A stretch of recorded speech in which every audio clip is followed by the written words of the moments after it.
আসসালামু আলাইকুম এভরিওয়ান, কেমন আছেন? আশা করি সকলেই ভালো আছেন। আপনাদের মাঝে নতুন আরেকটি ভিডিও নিয়ে চলে আসলাম। Bangladesh student association Oklahoma state university কর্তৃক আয়োজিত ঈদ ফেস্ট অর্থাৎ ঈদ উল আজহার ফেস্ট ছিল। এই ভিডিওটিতে আমি এই ঈদ ফেস্টে আমরা কি করলাম এবং কিভাবে এনজয় করলাম সব কিছু দেখানোর চেষ্টা করেছি। আশা করি সকলের ভালো লাগবে।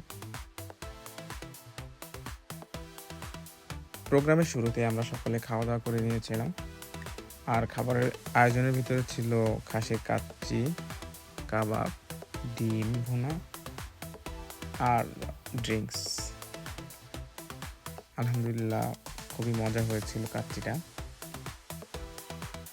খাওয়া-দাওয়ার শেষেই আমাদের বাচ্চাদের জন্য একটা সেগমেন্ট ছিল বিস্কুট দৌড়।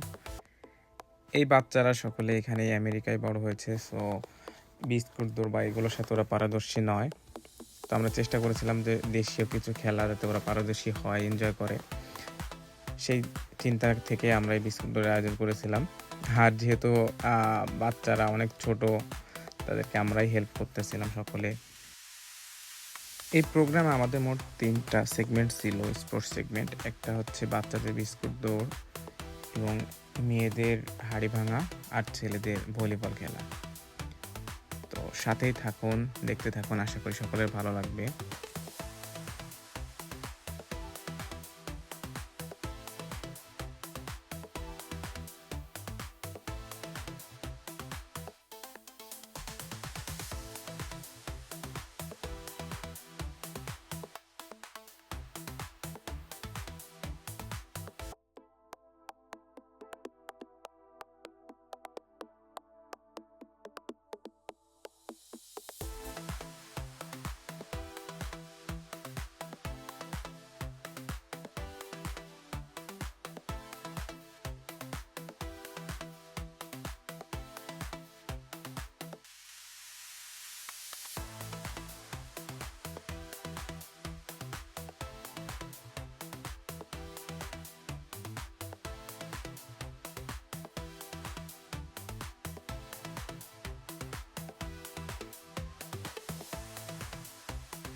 এই হাড়ি ভাঙায় চ্যাম্পিয়ন হয়েছে নিতু আপু, সেকেন্ড হয়েছে আমার ওয়াইফ জুই, এবং থার্ড হয়েছে সুমাইয়া।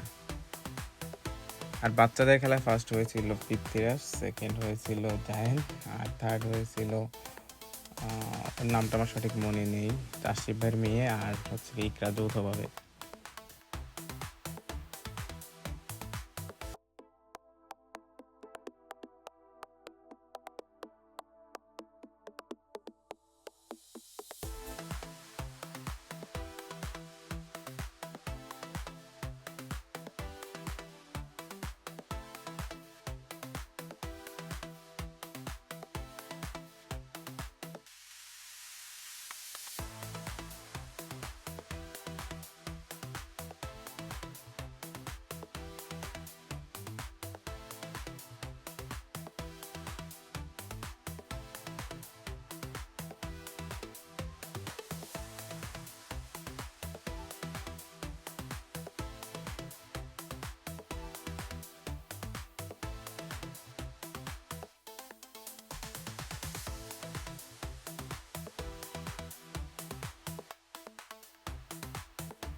মেয়েদের সেগমেন্ট শেষে আমরা ভলিবলে গিয়েছিলাম।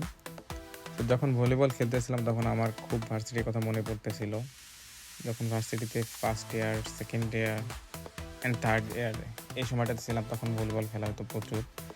কিন্তু লাস্টের দিকে এসে আর ভলিবল খেলে নাই কেউই, কোনো প্লেয়ার পাওয়া যেত না, খুবই মিস করতেছিলাম তখন। এবং সর্বশেষ আমরা আমাদের এই প্রোগ্রামটা ইতি দিয়েছিলাম যে এখানে লেক ছিল, লেকের পানিতে ভিজে গোসল করে ওইখানে বল দিয়ে চোর চোর খেলে আমাদের এই পুরো প্রোগ্রামটা শেষ করেছিলাম।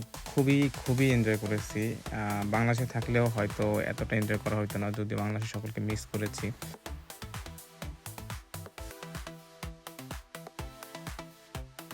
ভিডিওটি কেমন লাগলো অবশ্যই কমেন্টের মাধ্যমে জানাবেন।